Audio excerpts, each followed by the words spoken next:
आज हमने बच्चों की मेंटेनेंस का सूट फाइल किया और उसमें हमने मेंटेनेंस बच्चों के क्लेम किए 1 लाख रुपये पर बच्चा। सेपरेट अकोमोडेशन भी हमने मांगी कि इस पर ऑनरेबल हाई कोर्ट्स के ऑनरेबल सुप्रीम कोर्ट के इस पर क्लियर लॉज हैं और वो लॉज यही कहते हैं, क्लियर डायरेक्शंस हैं, गाइडलाइंस हैं। वो गाइडलाइंस यही कहते हैं कि जो बाप का स्टैंडर्ड ऑफ लिविंग हो वही बच्चों का मेंटेनेंस होना चाहिए।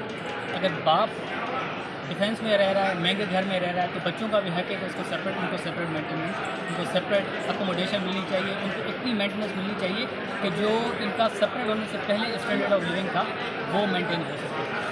अच्छा, ये लास्ट टाइम पे कोई दरख्वास्त दायर की गई थी अलीज़ फ़ातिमा ने जो इंस्टाग्राम पे पोस्ट की थी शेयर, इस हवाले पे उसमें क्या उनका कहना था और आपने आज हमने जवाब जमा करा दिया, that is pending before the honourable court. उसका हम जवाब आर्गूमेंट्स में दे देंगे, लेकिन that is very clear that this honourable court, इस कोर्ट को कोई अथॉरिटी नहीं है, यहाँ वो एप्लीकेशन मेंटेनेबल नहीं है। उसके लिए उनको सेपरेट कोर्ट्स हैं, सेपरेट फॉरम्स हैं, वो वहाँ जाके। अच्छा, वो कॉम्प्रोमाइज़ की बात कर रहे हैं, वो कह रहे हैं कि अगर मिल बैठ के जितना भी वो कंपनसेशन वगैरह करेंगे हम देने के लिए तैयार हैं। बिल्कुल, उससे ये सेपरेशन होने के वक्त हमने उससे पहले बड़ा ट्राई किया था कि रिकन्सिलेशन हो जाए, लेकिन रिकन्सिलेशन उनकी तरफ से फेल गई। इवन कि हमने पहला लीगल नोटिस भेजा था for the settlement on the maintenance point, लेकिन उन्होंने उसका कोई सेटिस्फैक्ट्री रिप्लाई नहीं दिया और अन्य सारी चीज़ें जो एक लॉयर के प्रोफेशनल कॉन्डक्ट में उन्होंने रेस की थी, जो TCS का इशू हो गया जिसका मैंने आज जिक्र भी कर दिया है, जिसकी वजह से TCS की गलती की वजह से एक चीज़ गुम हो गई थी और बाद में उनको लेट से मिली थी, लेकिन उन्होंने कोई इस पर रिकन्सिलेशन नहीं की कि मेंटेनेंस कितनी हो जाए। इवन कि इन्होंने डायरेक्टली आके, इवन कि हमने इनको मीटिंग के लिए भी मना नहीं किया था बच्चों से मिलने। बाप से बच्चे 3 मरतबा अगस्त के एंड में और सितंबर में with in a period of 10 days 3 मरतबा बच्चे जो है ना बाप से मिले, तो इन्होंने डायरेक्ट आगे कस्टडी का केस डाल दिया। अगर हमें कोई लीगल नोटिस लिखते that is the proper way under the modern जो लीगल सिस्टम दुनिया में चल रहे हैं, उसके पहले लीगल नोटिस भेजा जाता है।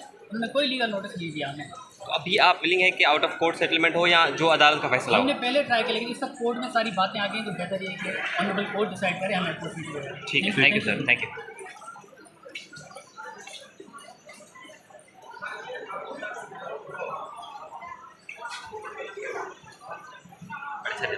के बड़े दलाइल हुए गर्मी में, बड़े ज़बरदस्त आपने दलाइल दिए।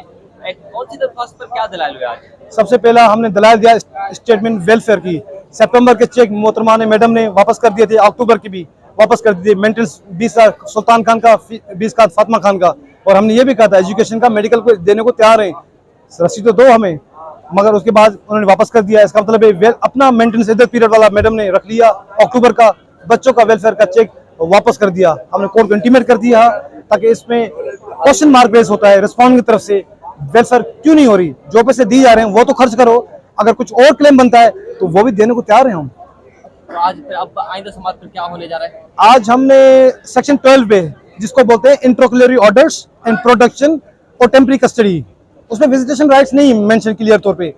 2008 में पीपल्स पार्टी हुकूमत ने एक बिल पेश किया था नेशनल असेंबली में ताकि विजिटेशन राइट क्लियर तौर पे हो और कोर्ट उसका पासदारी करे, मगर वो बिल अभी तक पेंडिंग नेशनल असेंबली में है और अभी तक नहीं हुआ। आपके चैनल के थ्रू हम ये गवर्नमेंट से गुजारिश करना चाहते हैं, सेक्शन 12(1) में जो विजिटेशन राइट का प्रपोज बिल पड़ा हुआ है नेशनल असेंबली में, उसको टेकअप किया जाए, इस लॉ में अमेंडमेंट किया जाए गाजियाबाद एक्ट 1890 में, ताकि फर्स्ट हेयरिंग से विजिटेशन राइट्स बाप को या माँ को मिलना शुरू करे, रादर देन सेक्शन 12 पे आर्गुमेंट हो, फैसला हो। अच्छा, ये बताएं कि आपने ड्यूरिंग द हियरिंग आपने दलाइल दिए कि अलीज़े जो है वो फ्लैट लेना चाहती है, अलग से रहना चाहती है। अच्छा, वो उसमें ये क्या था भाई, गाजियाबाद एक्ट मतलब क्या है, वेलफेयर ऑफ माइनर, बच्चों की खुशहाली, ये कानून 1890 में दिया गया था। उसमें सिक्योरिटी इतना कंसर्न नहीं था, आज 2022 से सिक्योरिटी से Paramount, welfare of the minor से पहले सिक्योरिटी ऑफ माइनर्स आता है।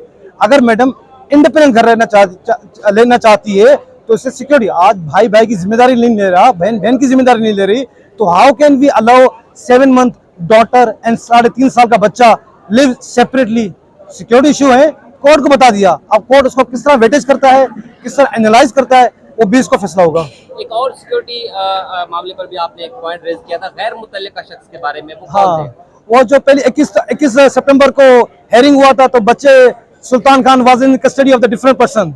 अब कौन था, कोर्ट को ये भी हाईलाइट कर दिया था, जो मोस्टेजेस वाला बंदा था कौन है, यही हमारा कंसर्न है सिक्योरिटी का इशू का।